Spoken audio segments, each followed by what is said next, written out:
আরবি যখন বলেছে ওই যুবকরা বলছে নবীরে যার সাহিত্য গদ্য পদ্য লালিত্য আকাইদ ফাসাহাত বালাগাত এত সুন্দর বাণী আমরা আমাদের জীবনে কোনোদিন শুনি নাই। ও নবীরে এ বাণী সাধারণ কোনো বাণী হতে পারে না, এ বাণী আমার উপরে আল্লাহ পাকের পক্ষ থেকে এসেছে। আমার ভাইরা, এক নাম্বার জবাবে কি আমল দেব আপনাদের, শুনুন সকলেই। আল্লাহর নবী আমার বলেছেন, হাদিস শরীফ থেকে আমল দিতেছি। ও ভাইরা, যে আমলটি আমি করি গুনাহগার সেই আলোচনাটা করব, যে আলোচনাটা আমি আমল করি না সে আলোচনাটা আমি না করার জন্য চেষ্টা করি।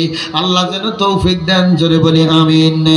ভাইরা নবী বলেন আমার সাহাবীরা, যারা বিসমিল্লাহ সহকারে সূরা ইখলাস 3 বার আদায় করতে পারবে, এক খতম কুরআনুল কারীম তেলাওয়াতের সওয়াব তাদের আমলনামায় লিখিয়ে দেওয়া হয়। আল্লাহ এবারে বলছি নাকি? আমার ভাইরা, এই আমলটি গুনাহগার ফজরের নামাজে একবার করি আর মাগরিবের নামাজে একবার করি। বহু আগের থেকে এই হাদিস যেখান থেকে পড়েছি সেখান থেকে আমলটি করে আসতেছি।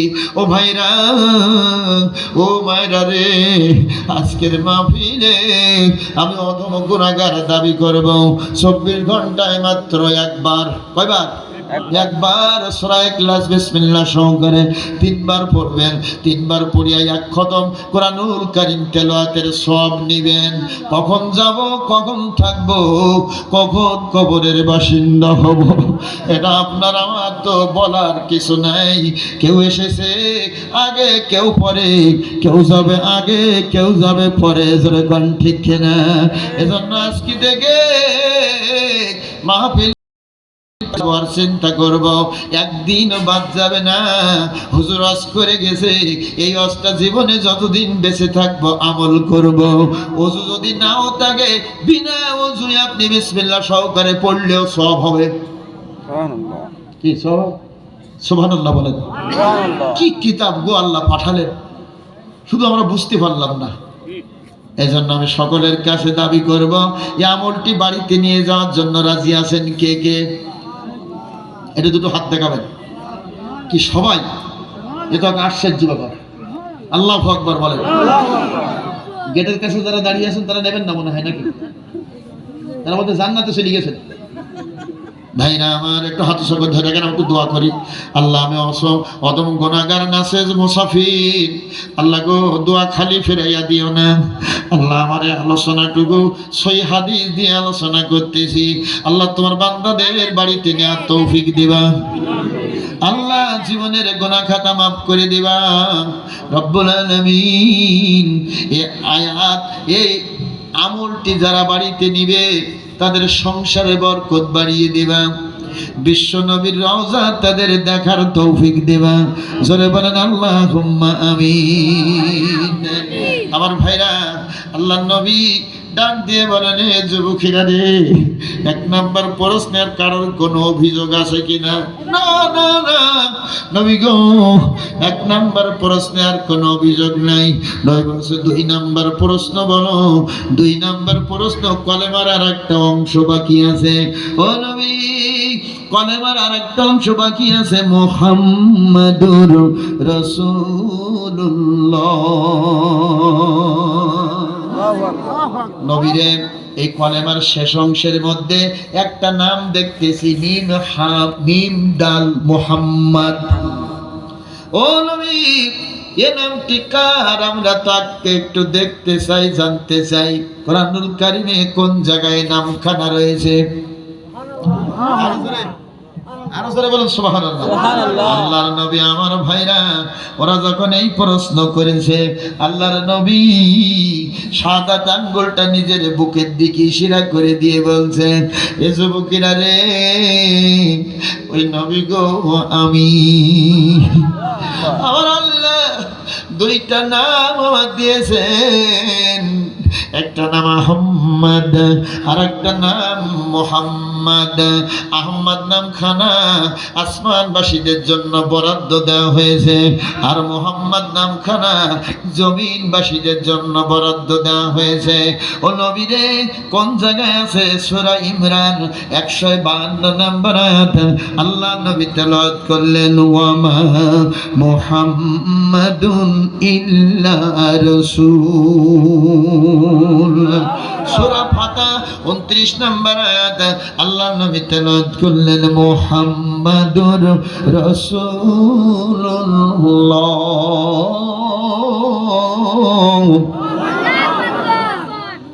মোহাম্মদ সাল্লাল্লাহু আলাইহি সাল্লাম একজন আল্লাহর রাসূল।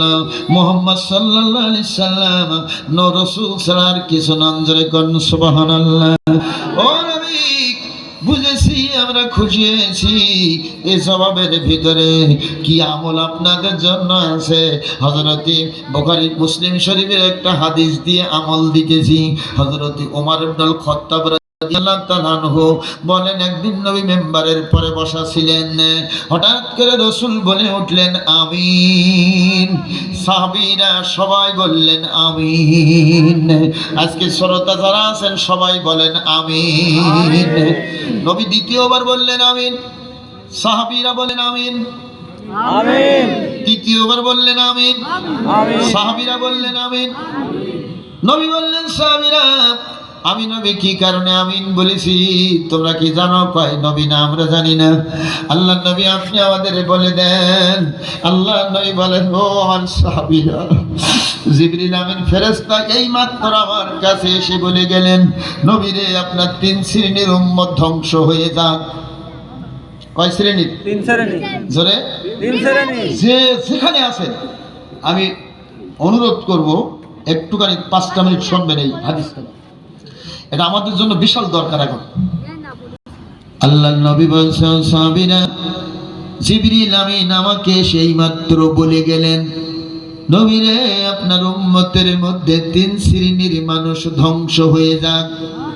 আল্লাহ নবী বলছে, আমি একমত হয়েছি, খুশি হয়েছি, তাই আমি আমিন বলেছি। সাহাবীরা তোমরা ওই কারণে আমিন বলেছ। আজকের শ্রোতা মণ্ডলী যারা আছেন এই কারণে আপনারাও আমিন বলেছেন। কথা বলেন? তাহলে এই 3 শ্রেণীর মধ্যে আমরা থাকতে চাই। জোরে বলেন। আর আমি বলেন সেই 3 শ্রেণী কারা? আল্লাহর নবী 1 নাম্বার বলেন, ও সাহাবীরা জিবরিল আমিন এই মাত্র বলে গেলেন, নবীরে আপনার উম্মতের মধ্যে যাদের আব্বা মাকে বৃদ্ধ অবস্থায় পাইবে, অথচ খেদমত করে ওই সন্তান জান্নাতি হবে না, ওই সন্তান ধ্বংস হয়ে যাক। আমিন বলেন। আমিন। আরো জোরে বলেন আমিন। আমিন। যারা আব্বা মারে কষ্ট দিয়েছে তারা কিন্তু আমিন বলবে না, বলবে না। ও নবী, আমি নবী বলছি আমি এই কারণে আমিন বলেছি যে সন্তান তার আব্বা মাকে পেয়েছে অথচ খেদমত করে জান্নাতি হতে পারে নাই, ওই সন্তান ধ্বংস হয়ে যাক। ও সন্তান রে, যাদের আব্বা মা বেঁচে আছে মনোযোগ দিয়ে তারা শুনে নেবেন। আমার আল্লাহ সূরা বনী ইসরাঈলে ওয়াজ করেছেন, ওয়া ক্বাদা রাব্বুকা আল্লা তা'বুদু ইল্লা ইয়্যাহু ওয়া বিল ওয়ালিদাইনি ইহসানা ইম্মা ইয়াবলুগান্না ইনদাকাল কিবারা আহাদাহুমা আও কিলাহুমা ফালা তাকুল লাহুমা উফ ওয়ালা তানহারহুমা ওয়া কুল লাহুমা কওলান কারীমা ওয়াকফিদ লাহুমা জানাহাজ যুল্লি মিনার রাহমাতি ওয়া কুর রাব্বিরহামহুমা কামা রাব্বায়ানি সগীরা। আরো জোরে পড়েন, রব্বিরহামহুমা কামা ربياني صغيرا وعن أبي هريرة رضي الله عنه قال سأل رسول من حق الناس بحسن صحابتي قال أمك قال ثم من قال أمك قال ثم من قال أبوك في رواية ثم أمك ثم أمك ثم أمك ثم أباك أدناك أدناك رواه البخاري ومسلم أو كما قال النبي صلى الله عليه وسلم একবার জোরে চিৎকার দিয়ে বলুন সুবহানাল্লাহ। যারা আব্বা আমারে কষ্ট দিয়েছে তারা একটা মিনিট কিন্তু আর মাহফিলি বসবে না। ভাইরা আমার, যে সন্তান আব্বারে কষ্ট দেওয়া সন্তান না শয়তান? জোরে বলেন শয়তান। দেখছেন আওয়াজ কম হচ্ছে সারা দেশে। আমার ভাইরা, আজকের বাবা নির্যাতিত, মা নির্যাতিতা সন্তানের কাছে, বৌমার কাছে। কথা বলেন না কেন? সেদিন এক মাহফিলে আপনাদের এই পাশের ডিস্ট্রিক্ট যশোর মনিরামপুরে, আমি এই কথা যেই বলি সেই দিকে ৩-৪ জন লোক এক জায়গার থেকে উঠেছি। ওঠার পরে আমি বললাম, কি ব্যাপার উঠলেন কেন? তো বলছে, হুজুর ওই যে লোকটা উঠলো ওইটা পরশুদিন ওর মার মেরেছে। নাউজুবিল্লাহ বলেন, আরো জোরে বলুন নাউজুবিল্লাহ। এখন যদি আপনারা কেউ ওঠেন আমি কি তাই ভাববো নাকি?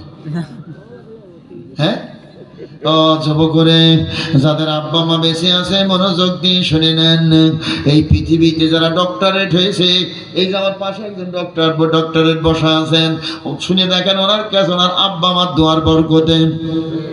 প্রধান শিক্ষক আব্বা মার দোয়া না থাকলে উনি ওই চেয়ারে বসতে পারতেন না। এই পৃথিবীতে যারা আলেম হয়েছে, এই পৃথিবীতে যারা আল্লাহর ওলি হয়েছে, এই পৃথিবীতে যারা জগৎ বিখ্যাত নেতা হয়েছে, আব্বা মা দোয়ার বরকত ছাড়া হতে পারে নাই।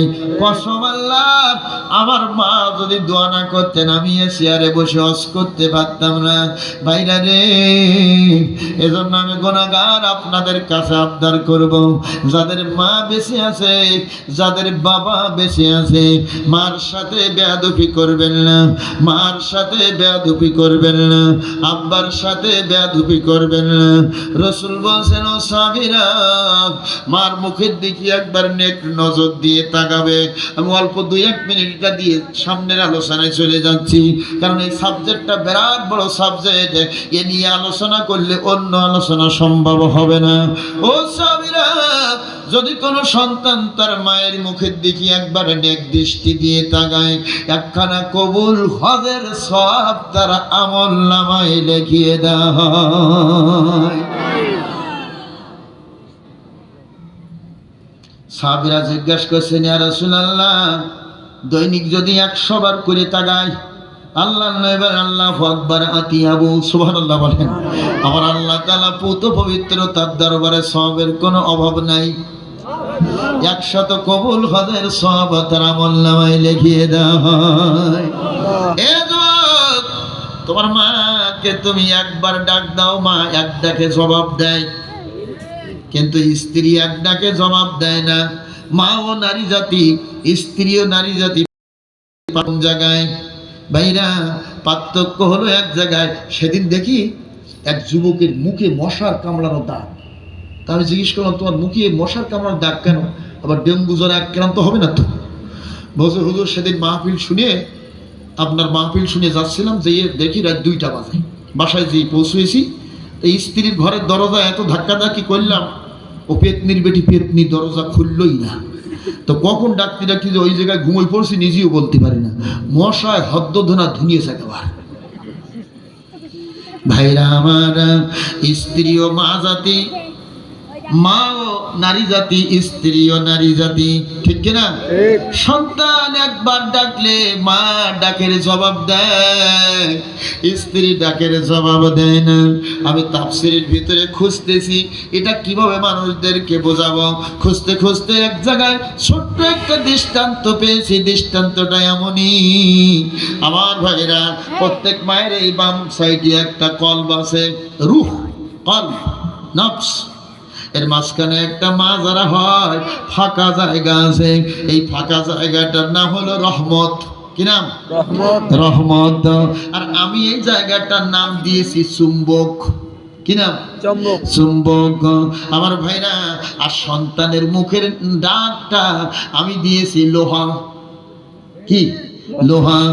কোন লোহার পাশে যদি চুম্বক রাখা হয় টাস টাস করে টানবে কিনা? কথা বলে বুঝতেছেন না নাকি? টাস টাস করে টানবে। সন্তানের মুখের এই লোহা যখন মায়ের চুম্বকে লেগে যায় তখন মা আর বসে থাকতে পারে না, এক ডাকে জবাব দিয়ে দেয়। এ যুবকেরা রে, হাতে ধরে বলে যাব আমি অধম গুনাহগার, একটা দাবি আজকের করে যাব। এখান থেকে বাড়িতে যাওয়ার পরে মার কাছ থেকে একটু দোয়া নিবা। মাগো, কত বেয়াদবি করেছি, মাফ করে দিবা। সাতক্ষীরার থেকে মনিরুল ইসলাম বিলালি এসেছিল, মা তোমার কাছ থেকে দোয়া নিতে বলেছে, মাপ চাইতে বলেছে। বাড়িতে যখন যাইবেন যদি পান পথে একটা ছোট্ট আপেল নিয়ে যাইয়েন। হুজুর, আপেল কেনার টাকা নাই, একটা চা বিস্কুট নিয়েন 5টা টাকা দিয়ে। এই চা বিস্কুটটা নিয়ে একটা কাগজের ভিতরে ঢুকাইয়া বাড়িতে যাইয়েন। বাড়িতে যাইয়া 1 নাম্বার কাজ হলো জবানটা ভরিয়া একটু মা মা বলে ডাক দিবেন। ও মা, দেখবেন মা বড় খুশি হবে। দুনিয়ার মাদের সন্তানেরা যখন গালটা ভরিয়া ডাক দেয় দুনিয়ার মায়েরা খুশি হয়ে যায়। আয় বাবা, এত ডাকতেছিস কেন? আমি তো জায়গা আছি, আয় আয় আমার কাছে আয়। মায়ের কাছে যেয়ে বলবেন, মায়ের কাছে যেয়ে বসিয়া মায়ের হাতখানা ধরবেন। মা, আমি একটু দোয়া নেওয়ার জন্য এসেছি, জীবনে যদি ভুল করে থাকি আমারে মাফ করে দিবা। আর আমি তোমার সন্তান, আমার জন্য একটু দোয়া করে দিবা। এই যে এই বিস্কিটটা দিলাম গো মা, এটা খাইয়া আমার জন্য একটু দোয়া করবা। ও সন্তান, এই সময় তোমার হাত দুটো চলে যাবে মায়ের কদমের দিকে। মায়ের 2 পায়ে 2টা হাত দিয়া রাসূল মাকে কদম মুসি করা সুন্নাত জারি করে দিয়েছেন। তোমার মায়ের পায়ে 2টা হাত দিয়ে তুমি একটু কদম মুসি করবা। আমার বন্ধুরা, দুনিয়ার এমন কোন মা নাই রে ওই সময় চোখে পানি রাখতে পারে। মাথায় হাত বোলাবে, চোখের পানি ছেড়ে দিয়ে বলবে, ছেলে রে পায়ে হাত দিয়ে দোয়া করা লাগবে না, যা রে আমি তোর মা, তোর জীবনের তামাম বেয়াদবি মাফ করে দিলাম, দোয়া করে দিলাম। আল্লাহ তোরে বড় বানাবে, জগৎ বিখ্যাত আল্লাহ তোরে বানিয়ে দিবে।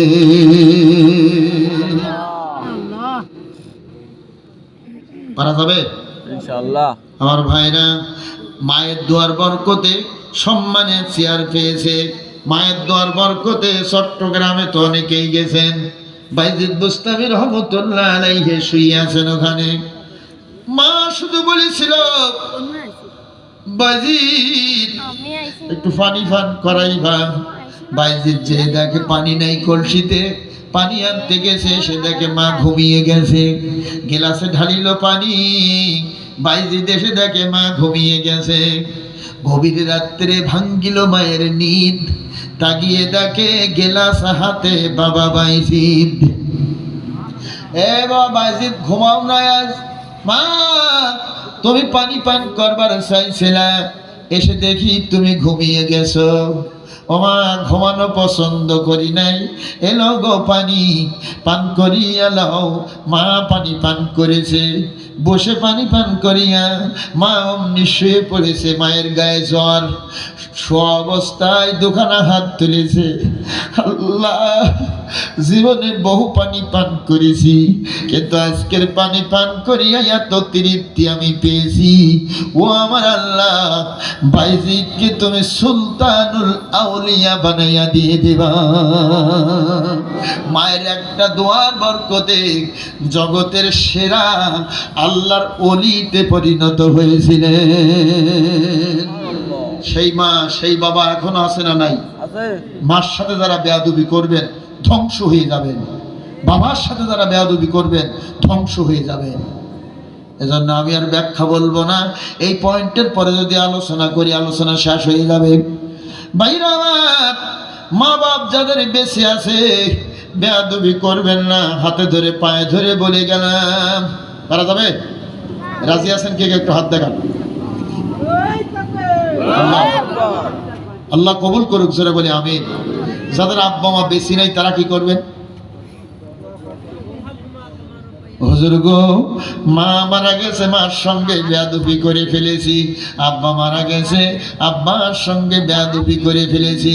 কালকে সকালে উঠিয়া আমার কবরের কিনারায় চলে যাবেন। কবরের কিনারায় যাইয়া একবার সূরা ফাতিহা, তিনবার সূরা ইখলাস, দুরূদ শরীফ ইস্তেগফার পড়িয়া দোকানে হাত তুলবেন। আল্লাহ, এই কবরে যিনি শুয়ে আমার গর্ভধারিণী মা, আল্লাহ এই কবরে যিনি শুয়ে আছেন তার ওরসজাত সন্তান আমি, তিনি আমার আব্বা। ও দয়ার আল্লাহ, তুমি তো শিখিয়ে দিয়েছো কোরআনুল কারীমের ভিতরে, রব্বির হামহুমা কামা রব্বায়ানি সগীরা। নবী আমার বলেন, এই দোয়া পড়িয়া সন্তান যদি আব্বা আমার কবরের কিনারায় দাঁড়াইয়া দুই চোখের পানি ছেড়ে দিতে পারে, এই চোখের পানিটুকু বের হইয়া নাকের ডগায় আসার আগে আগে কবরে শুয়ে থাকা আব্বা মায়ের জীবনের গুনাহ মাফ। মনে থাকবে ইনশাআল্লাহ? পারা যাবে তো ইনশাআল্লাহ? যারা লেখাপড়া করেন, ও ছাত্র ছাত্রী ভাই ও বোনেরা, পড়া মুখস্থ হয় না, মার কাছ থেকে দোয়া নিবেন। আমি অদম গুনাহগার, কোরআন ছুঁয়ে বলে গেলাম, মা যদি অন্তর দিয়ে দোয়া দেয় তোমার ব্রেনের দরজা খুলে যাবে, পড়াগুলো মুখস্থ হবে, আল্লাহ তোমার অনেক বড় বানাবে। জোরে চিৎকার দিয়ে বলো সুবহানাল্লাহ। নবী বলছে, ও সাহাবীরা, এক নাম্বার বুঝতে পেরেছেন? ওই সন্তান ধ্বংস হয়ে যাক যে সন্তান তার আব্বা মাকে পাইল অথচ খেদমত করে জান্নাতি হলো না।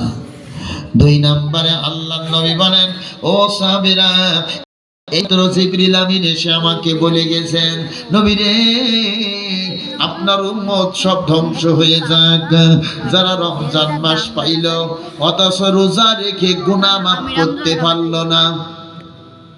ঠিক আছে তো?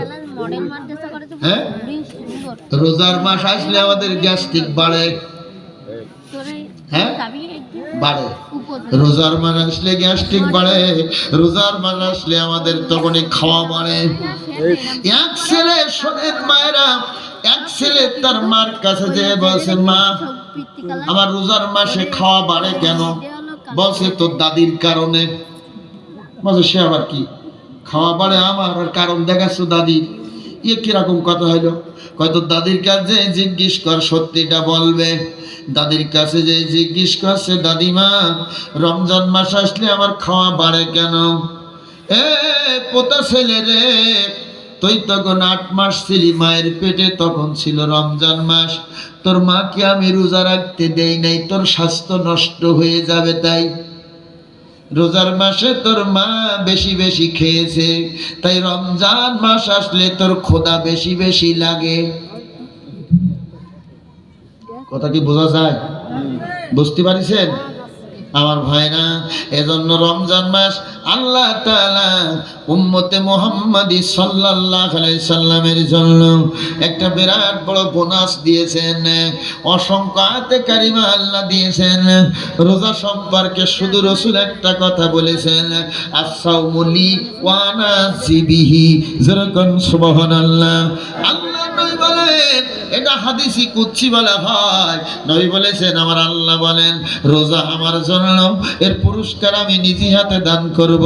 জোরে চিৎকার দিয়ে বলো সুবহানাল্লাহ।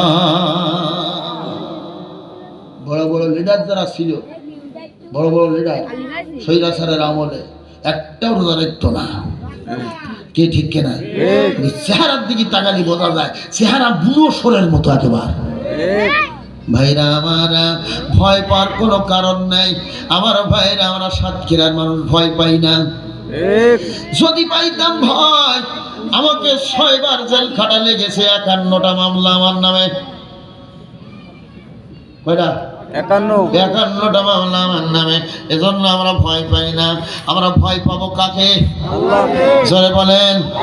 আমরা গোলালু মার্কা মানুষ হতে চাই না।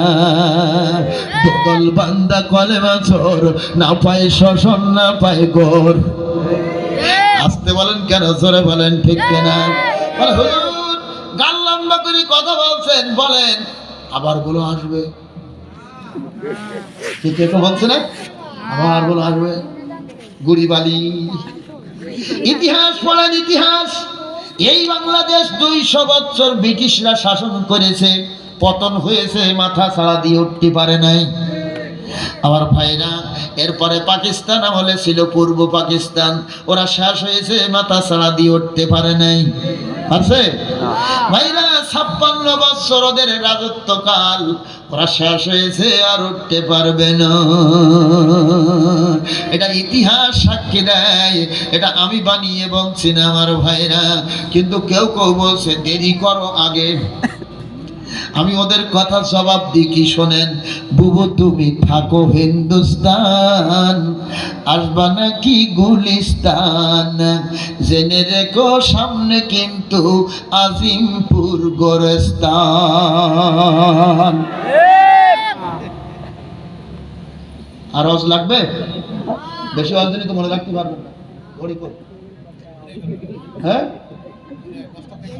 ভাইরা আমার, আর অল্প কিছুক্ষণ আপনাদের একটু কষ্ট দিতে চাই।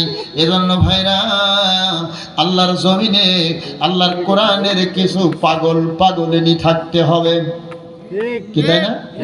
কিছু শিক্ষক আছে এই স্কুলে, হেড স্যারের কাছে জিজ্ঞেস করবেন, পাগলের মতো পরিশ্রম দিয়ে যায়। এই শিক্ষকগুলো যদি না থাকতো, এই সমাজে এত সুন্দর ছাত্র তৈরি হতো না। সব জায়গায় কিছু কোরআনের পাগল থাকবে, ও পাগলেরা জীবন দেওয়ার জন্য রেডি হয়ে যাবে। সাক্ষীরার যৌথ বাহিনীরা ধরতে গেছে আমার ভাইরা, বাবাকে ধরতে গেছে, যে দেখে বাসায় নাই। ছেলে 9ম শ্রেণীতে পড়ে, মাদ্রাসায় পড়ে, হাফেজে কোরআন। ছেলেকে ধরে এনে রাত 2টার সময় চোখ বেঁধে দিয়ে বলেছে তুই চলে যা, ছেড়ে দিচ্ছি। যৌথ বাহিনীর লোকেরা গুলি করে তারে হত্যা করেছে, শহীদ করে দিয়েছে। জোরে বলেন ঠিক আছে কিনা আমার ভাইরা?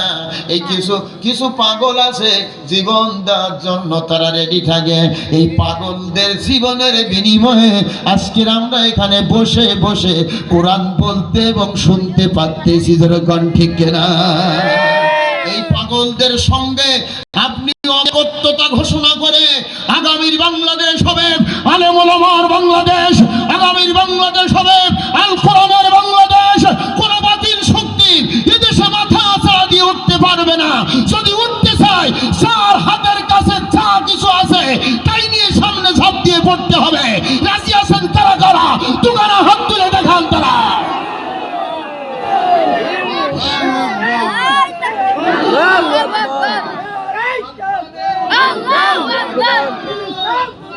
জিন্দাবাদ জিন্দাবাদ, ইসলাম। হাত নামান। আমি খুশি হয়েছি, আপনারা খুব অধীর আগ্রহে ওয়াজ শুনতেছেন। আল্লাহ তাআলা আজকে যারা মাহফিলে বসা আছে, রব্বুল আলামিন আমার মা বোনরা সহ, আল্লাহ কাউকে তুমি জাহান্নামের আগুনে দিবা না। যারা বলুন আমিন। আমার ভাইরা, তাহলে 2 নম্বরে রমজান মাসে রোজা রাখতে হবে। রমজান মাসের আর কয়দিন বাকি আছে? 14 দিন বাকি আছে। আবার 13 দিনও বাকি থাকতে পারে। মাস যদি 29 হয় তাহলে 13, আর যদি মাস 30 হয় তাহলে 14 দিন।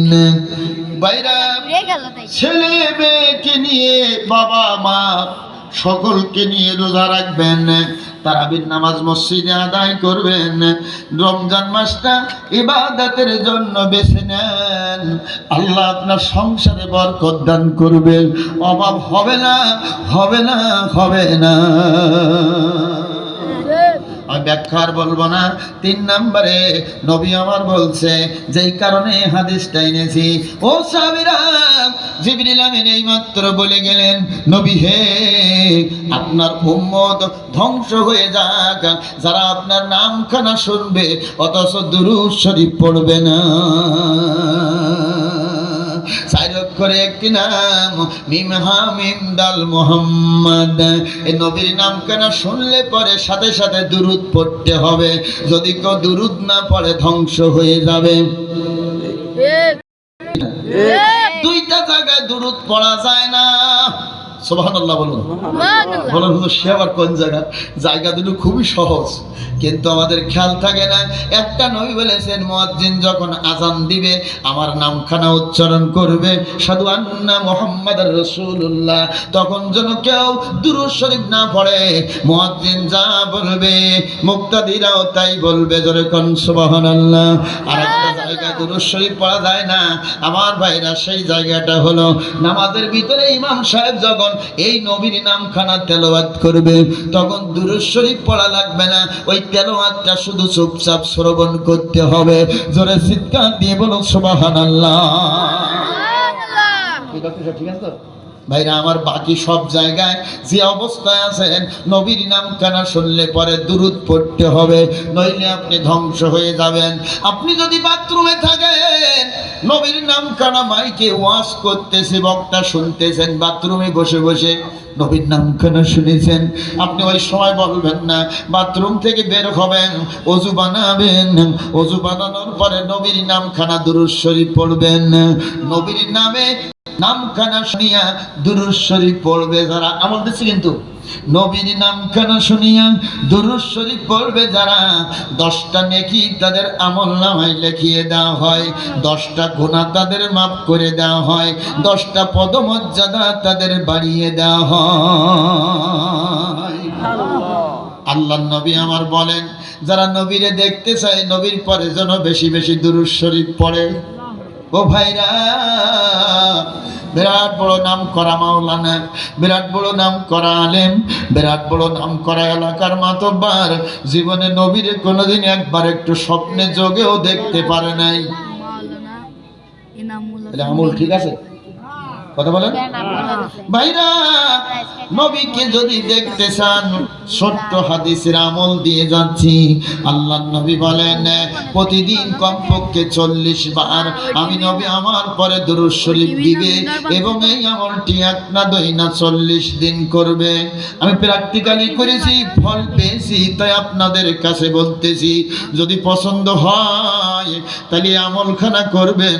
নবীর যদি একবার দেখতে পারেন, ওয়াজাবাত লাহুল জান্নাত, তার জন্য জান্নাত ওয়াজিব হয়ে যাবে। ভাইরা আমার, দৈনিক 40 বার করে নবীর পরে দুরূদ শরীফ দিবেন।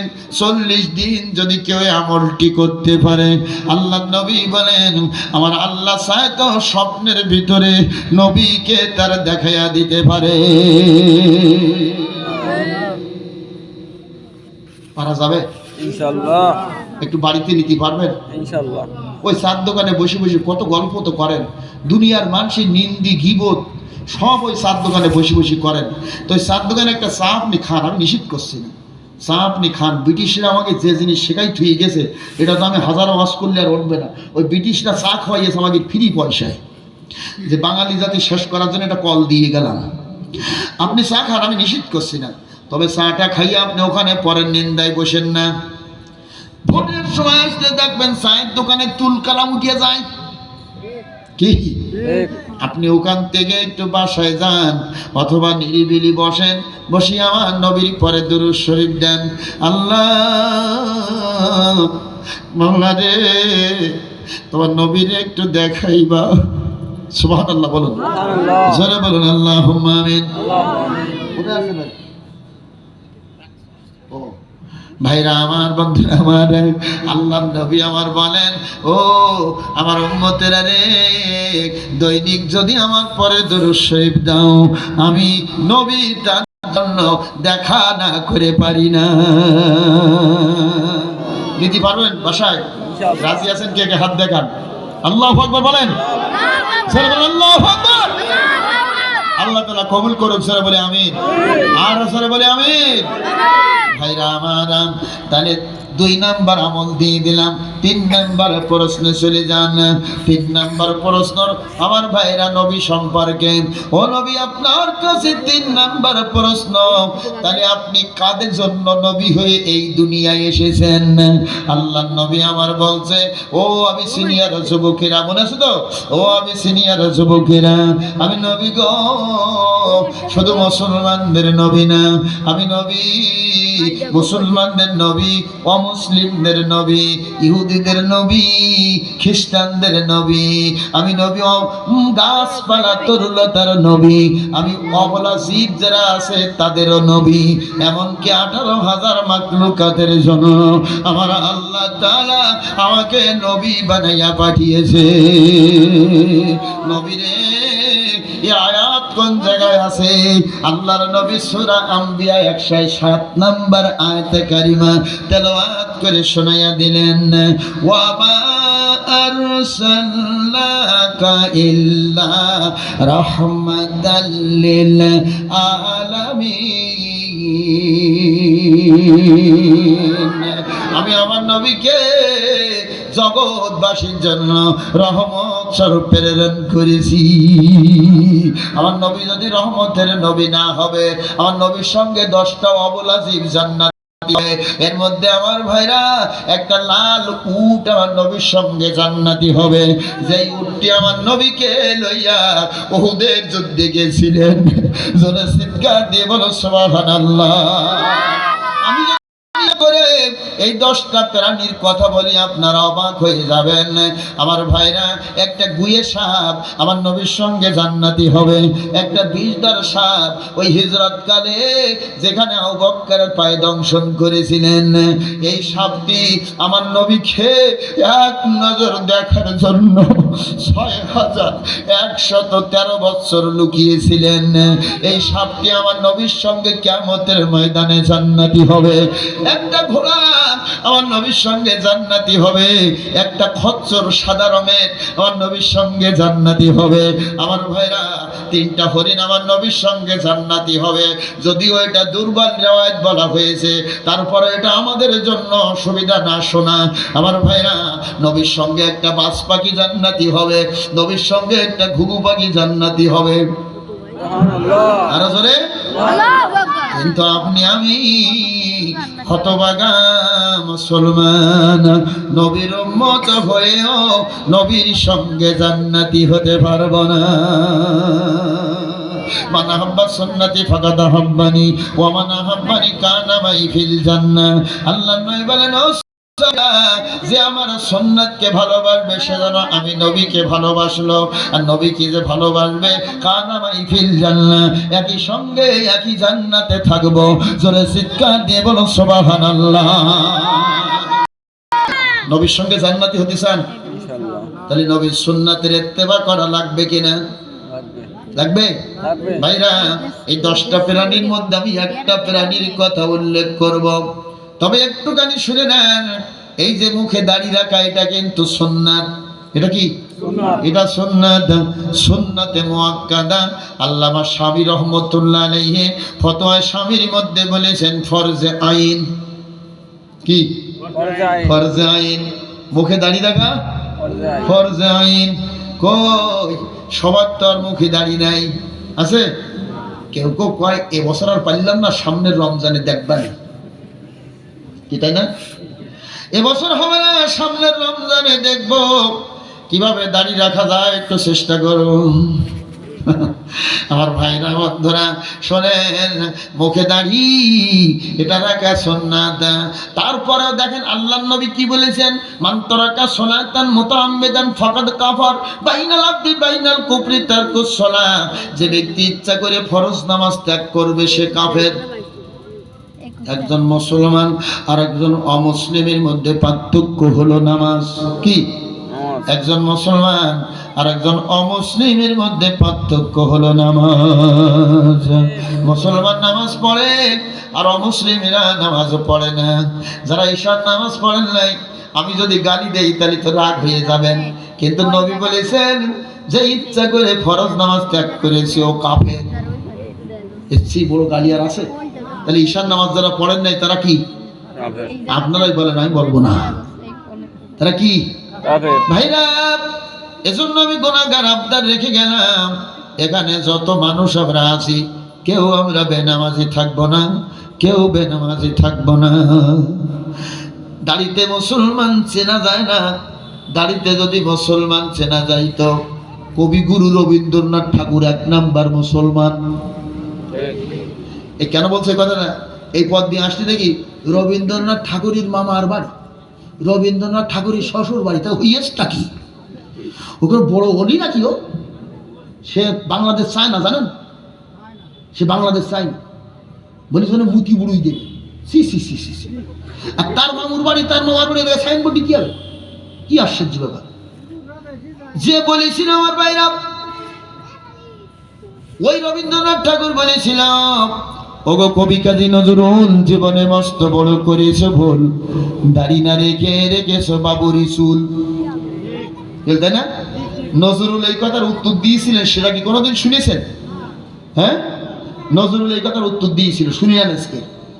নজরুল বলেছিল, ওগো রবীন্দ্রনাথ ঠাকুর, মুখেতে রাখিয়া দাড়ি উল্লাস করিতেছ ভারী, বেহেশতের করো কি আশা, আমার খোদা কি তোমার বাবুই পাখি, তোমার ওই দাড়িতে কলেমা না পড়িলে বাঁধিবে বাসা। আমার ভাইরা, সেই দিন থেকে আর কোনোদিন কবি কাজী নজরুলের সামনে মুখ উঁচু করে কথা বলতেন না। আমার আল্লাহ ডাক দিয়ে বলেন, এ দুনিয়ার মানুষেরা রে, আমার নবী আমার সঙ্গে দিদার করেছিল, দাবি করেছিল, আল্লাহ গো আমার উম্মতের কি দিদার হবে না? আমার নবীর আবদার আমি পূরণ করেছিলাম। ও নবী, আপনাকে একবার আমার দিদার দিয়েছি, আর আপনার উম্মতের জন্য দৈনিক 5 বার করে দিদার দিয়ে দিলাম।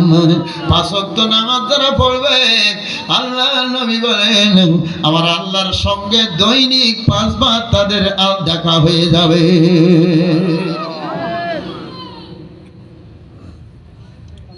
5 ওয়াক্ত নামাজ খানা ধরার দরকার আছে কিনা?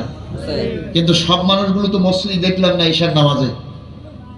হ্যাঁ, বিভিন্ন মসজিদে ছিল। আমার ভাইরা, যদি কেউ নামাজি না হয়ে থাকেন, আমি গুনাহগার আবদার করব, আজকের এই মাহফিলে, এই মাহফিল কর্তৃপক্ষ আয়োজন করেছে, আমার আলোচনাটুকু শুনিয়া আমার ভাইরা কে পারবেন আজকে থেকে নিয়ত করতে, হুজুর আর আমরা নামাজ ছাড়ব না, 5 ওয়াক্ত নামাজি হয়ে যাব। দোকানে হাত তুলে একটু আল্লাহকে দেখিয়ে দিয়ে দেন।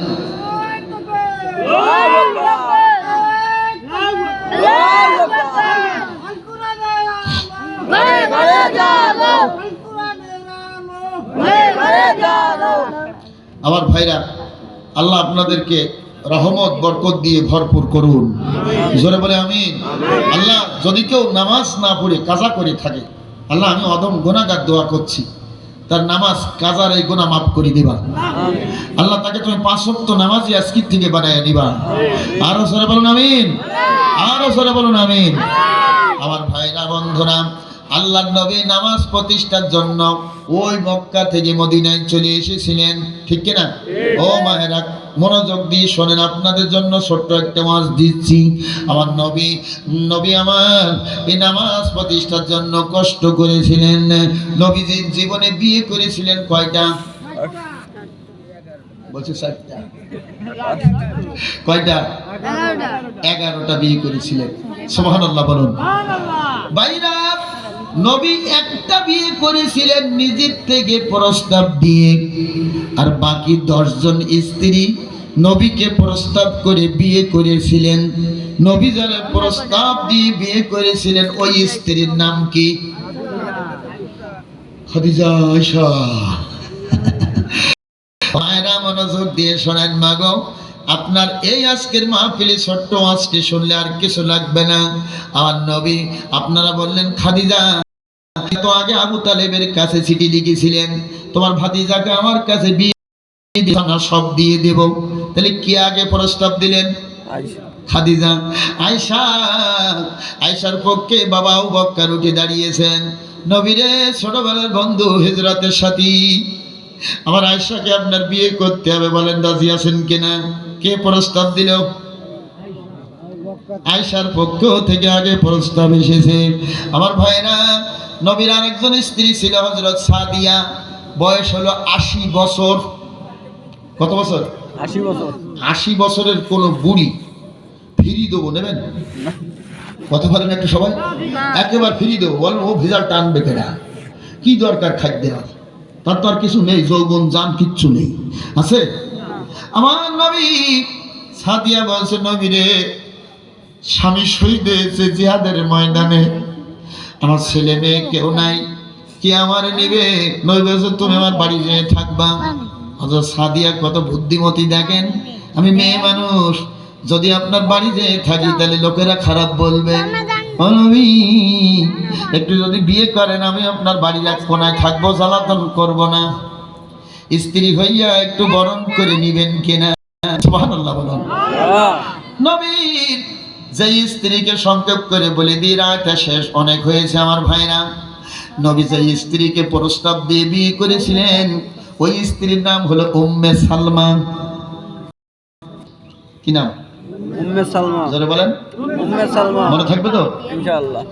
নবী আমার উম্মে সালমার কাছে ঘটক পাঠিয়েছে, ও ঘটক নবীর পক্ষ থেকে প্রস্তাব দিয়ে দাও। ঘটক চলে গেছে, উম্মে সালমা তোমার কপাল খুলে গেছে। কেন? নবী বিয়ের প্রস্তাব পাঠিয়েছে। উম্মে সালমা বলছে, কপাল খোলার দরকার নাই, বিয়েতে আমি রাজি না। সুবহানাল্লাহ বলেন। আর জোরে সুবহানাল্লাহ। ঘটক যে বলছে, নবী রে, উম্মে সালমা বলেছে কপাল খোলার দরকার নাই, বিয়েতে আমি রাজি না। আমার নবী কিতাবের মধ্যে এসেছে, একটু নড়ে চড়ে বসলেন, জবান দিয়ে বলেই ফেললেন, ইনশাআল্লাহ তাআলা তালি তো বিয়ে করতেই হয়। আর জোরে সুবহানাল্লাহ। আমাদের দেশের মতো না কিন্তু, বাবা বলছে ও মেয়ে নেওয়া যাবে না, ছেলে বলছে বাবা হোক সে কালো, তবু জীবনের আলো, তুমি বোঝো না। কেন? বাবা বলছে, ছেলে রে, ওই মেয়ে নিলে তোর কপালে সুখ হবে না। ছেলে বলছে, বাবা তুমি বোঝো না, ওর কপালে আমার সুখ বোঝাই করা। ঠিক কিনা ভাইরা আমার? নবী আমার আস্তে করে নড়ে চড়ে বসলেন, জোরে বলুন সুবহানাল্লাহ। আরেকটা জিনিস তথ্য দিয়ে দেই, কিছু বিধর্মী আছে, তারা বলে তোমাদের নবী এত বিয়ে করেছে কেন, অল্প বয়সের মেয়ে কেন বিয়ে করেছে? আমার ভাইরা, ওই যারা পূজা করে না রাম আর সীতা, ওই রাম সীতাকে বিয়ে করেছিল 6 বছর বয়সে, ওটা দোষের হয় না? রবীন্দ্রনাথ ঠাকুর 9 বছরের মেয়ে বিয়ে করেছিল, ওটা বুঝি দোষের হয় না? ওরা যা করবে দোষের না, তোমাদের নবী করেছে কেন এটা দোষের। জোরে কোন ঠিক কিনা? আমার ভাইরা, আল্লাহ নবী আস্তে করে উঠিয়া উম্মে সালমার বাড়িতে দরজায় হাজির, সালাম দিলেন। যুবকেরা ভালো করে শোনো, যারা বিয়ে করো নাই তারাও শোনো। আল্লাহর নবী সালাম দিলেন, সালামের জবাব পেলেন না। দ্বিতীয়বার সালাম দিলেন, সালামের জবাব পেলেন না। তৃতীয়বার সালাম দিলেন, বাড়ির ভিতর থেকে জবাব আসতেছে, আসসালাতু আসসালামু আলাইকা ইয়া রাসূলুল্লাহ, আসসালাতু আসসালামু আলাইকা ইয়া হাবিবাল্লাহ, আসসালাতু আসসালামু আলাইকা ইয়া রাহমাতাল লিল আলামিন। কারণ বাড়িতে ঢুকতে গেলে আগে সালাম দিয়ে ঢুকতে হয়। যদি সালামের জবাব নবী পাইতেন তাহলে বাড়িতে ঢুকতেন, আর সালামের জবাব যদি না পাইতেন বাড়িতে ঢুকতেন না। সুবহানাল্লাহ বলুন। তাহলে আগামীকাল থেকে বাড়িতে ঢুকবেন, স্ত্রীকে সালাম দিয়ে ঢুকবেন। পারা যাবে ইনশাআল্লাহ? পারা যাবে ইনশাআল্লাহ। যাদের স্ত্রী আছে একটু সালাম দিবেন, কে কে হাত দেখান তো। সুবহানাল্লাহ বলুন, আরো জোরে বলুন সুবহানাল্লাহ। ছোট একজন ছেলে 2-3 জন ওরাও হাত উঁচু করেছে, ওগির এখনো বিয়ে হয়েছে। সুবহানাল্লাহ বলেন, আরো জোরে বলুন সুবহানাল্লাহ। ওরা সালাম দিবে ওর আব্বা মাকে। কাকে? যারা বিয়ে করে নাই তারা তোমাদের আব্বা মাকে সালাম দাও। সুবহানাল্লাহ বলুন। যদি আপনার সন্তান সালাম না দেয়, আপনি আব্বা মা আগে সালাম দিবেন, দেখবেন ওই শয়তান 2 দিন পরে আপনাকে আগে সালাম দিচ্ছে। জোরে বলুন সুবহানাল্লাহ। আমার ভাইরা, নবী আমার সালাম দিলেন, আল্লাহর নবী সালামের জবাব পেয়ে ভিতরে ঢুকলেন। ভিতরে ঢুকে বললেন উম্মে সালমা, তিনবার সালাম দিলাম। কয় নবী রে, আমি রেডি ছিলাম না, প্রস্তুত হতে আমার একটু দেরি হয়েছে, বেয়াদবি নিবেন না। আল্লাহ নবী, আমি তো ঘটককে ফিরিয়ে দিয়েছি, আপনি আবার কেন এসেছেন? সহ্য করা যায়? হ্যাঁ, নবী বলছে উম্মে সালমা, তুমি ঘটককে কেন ফিরিয়ে দিয়েছো এটা জানার জন্য আমি নবী তোমার বাড়িতে এসেছি। উম্মে সালমা বলছে নবী রে, আমি যদি রাজি হয়ে যাইতাম আপনি আমার বাড়িতে আসতেন না। আপনার কাছে তিনটা জিনিসের দাবি করব, এই তিনটা দাবি যদি পূরণ করেন আমি আপনার কাছে বিয়ে বসতে রাজি আছি। আর যদি আমার দাবি পূরণ না করে আমি আপনার কাছে বিয়ে বসতে রাজি না। এই তিনটা দাবি করার জন্য আপনার প্রস্তাবকারীকে আমি ফিরিয়ে দিয়েছি। বাজে কয়টা?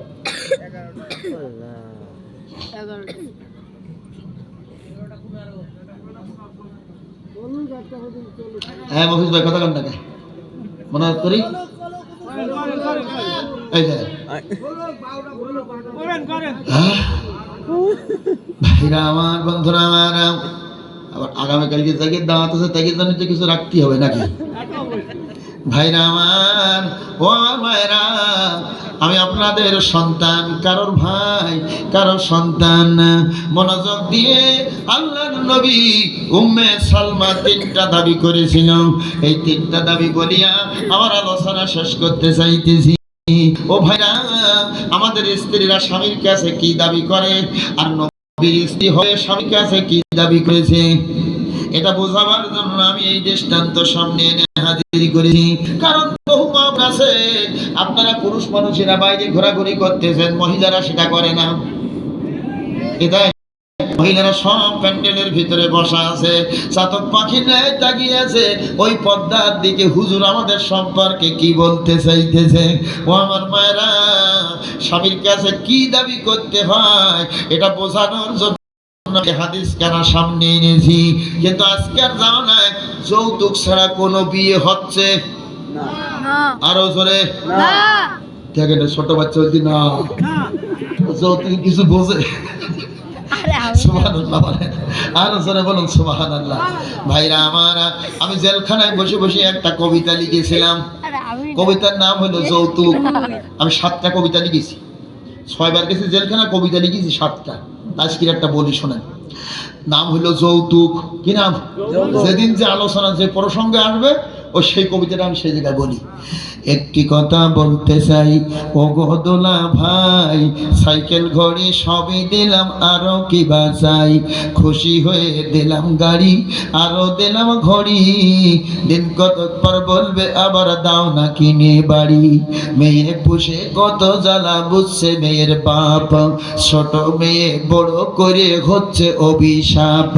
ভেবেছিলাম মেয়ে পেয়ে পাবো জামাই বাবু, ছোট মেয়ে বড় করে খাচ্ছি হাবুডুবু। আগে যারা করত বিয়ে নগদ টাকা দিয়ে, তাদের বিয়ে মানত স্ত্রীদের মোহরটি পেয়ে। কিন্তু আজি উল্টে গেছে এমনি কলির হাল, বিয়ে করা যেমন তেমন বলছে টাকা ফেল। বিয়ে করা যেমন তেমন টাকা হইল খাঁটি, কঞ্জে পুড়ে না দিলি তার মেয়ের জীবন মাটি। বলে সব তাড়াতাড়ি বাপের বাড়ি যা, টাকা চেয়ে আন, খালি হাতে ফিরলে তোরে নইলে যাবে প্রাণ। এসব কথায় অনেক বুবু বাপের বাড়ি যায়, বাপের বাড়ির অভাব দেখে গলায় দড়ি দেয়। মেয়ে স্বামীর চাপ সহ্য করতে না পেরে বাবার বাড়িতে গেছে টাকা আনতে, যে দেখে বাবার ঘরে দুপুর বেলার খাওয়ার চাউল নাই। রাতের বেলায় বাজার করবে, মেয়ে গেছে বাবা বাজার করার টাকা নাই। তাই বাবার কাছে অভিযোগ না দিয়া, স্বামীর কাছে না ফিরিয়া, গভীর রাত্রে বাড়ির গাছের পাশের গাছে রশি ঝুলাইয়া গলায় রশি দিয়ে মারা গেছে। বলে সব কেমন করে ফিরবি ঘরে, দেখবি স্বামীর মুখ। যৌতুকের টাকা যদি না নিয়ে যেতে পারি, সারা জীবন খোটা দেবে, হবে না কসুখ। ছেলে দেখা মেয়ে দেখা আসল ব্যাপার নয়, আসল ব্যাপার পণের চুক্তি বলতে লজ্জা পাই। হারাম খেয়ে পেটটি মোটা করিও না আর, কোরআন হাদিস পড়ে দেখো কোথায় তোমার ঘর। হারাম খেয়ে আরাম করা যদিও ভারী মজা, জাহান্নামে যেতে হবে হারাম করে সাজা। একই আজব নীতি হলো আজ মুসলমানের ঘরে, কোরআন হাদিস না পড়ায় ওরা যৌতুক নামক হারাম খেয়ে মরে। ও লাড়িপাড়ার 2 দিন ব্যাপী তাফসীরুল কোরআন মাহফিলের সমর্পণী দিনে মুনাজাতের আগে, ও যুবক যারা অবিবাহিত আছো, যারা নতুন বিয়ে করছো, যৌতুক নিবা না কারা কারা, দোকানে একটু হাত তুলে দেখাও। বিয়ে করো নাই, বিয়ে করেছে তারাও যৌতুক নেবে না, তারাও হাত তোলেন, হাত তোলেন। আল্লাহু আকবার। আরে মুরব্বি বাবাজি হাত তুলে সুবহানাল্লাহ বলেন, আরো জোরে বলুন সুবহানাল্লাহ। হাত তোলেন, দোয়া করি। আল্লাহ যারা হাত উঁচা করেছে তাকাও তোমার রহমতের দৃষ্টি দিয়া, এই হাতগুলা যৌতুক দাবি করে নিবে না। আল্লাহ হাতগুলা জীবনের গুনাহ খাতা মাফ করে দিবা। জোরে বলুন আমিন। নারে তাকবীর, নারে তাকবীর। আর অস্কার লাগবে না, এবছর মাহফিল সাকসেসফুল, সার্থক। আর লাগবে অস্কার? ভাইরা আমার, আল্লাহর নবী বলছে উম্মে সালমা কি দাবি তুমি করবা? কয় 3টা দাবি। কয়টা দাবি? 3টা। জোরে বলেন কয়টা? 3টা। নবী রে, আমার এই 3টা দাবি যদি আপনি রাখেন আমি বিয়ে বসতে রাজি আছি। আল্লাহর নবী আমার বলছে 1 নাম্বার দাবি কি বলো? নবী রে,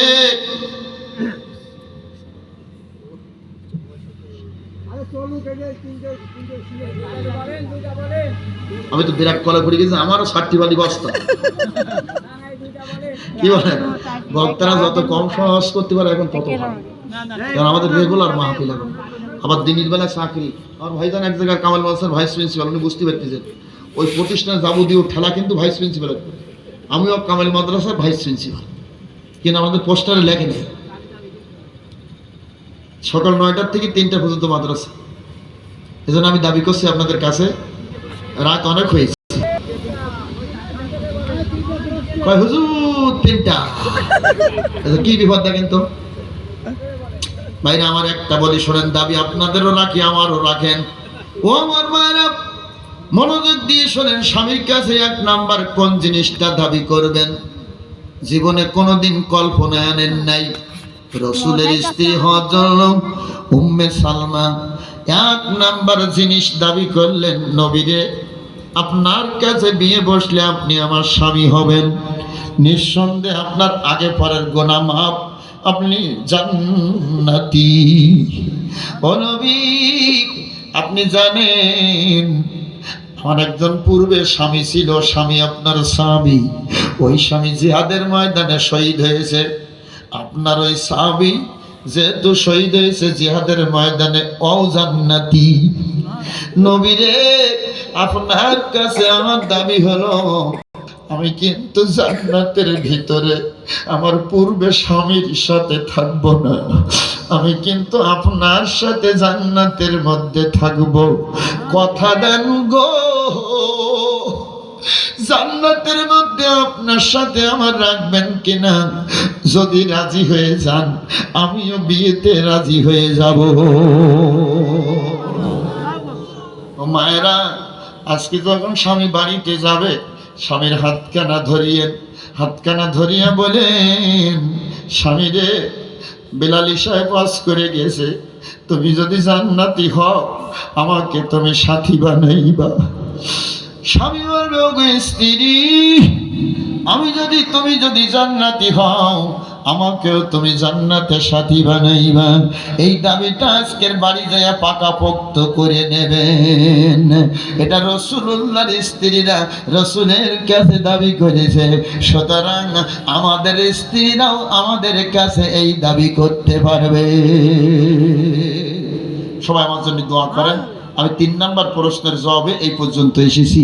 ওই যুবকরা প্রত্যেকটা প্রশ্নের জবাব রাসূলের কাছ থেকে শুনেছে, যেরকম সুবহানাল্লাহ। ওরা লাস্টে প্রশ্নের জবাব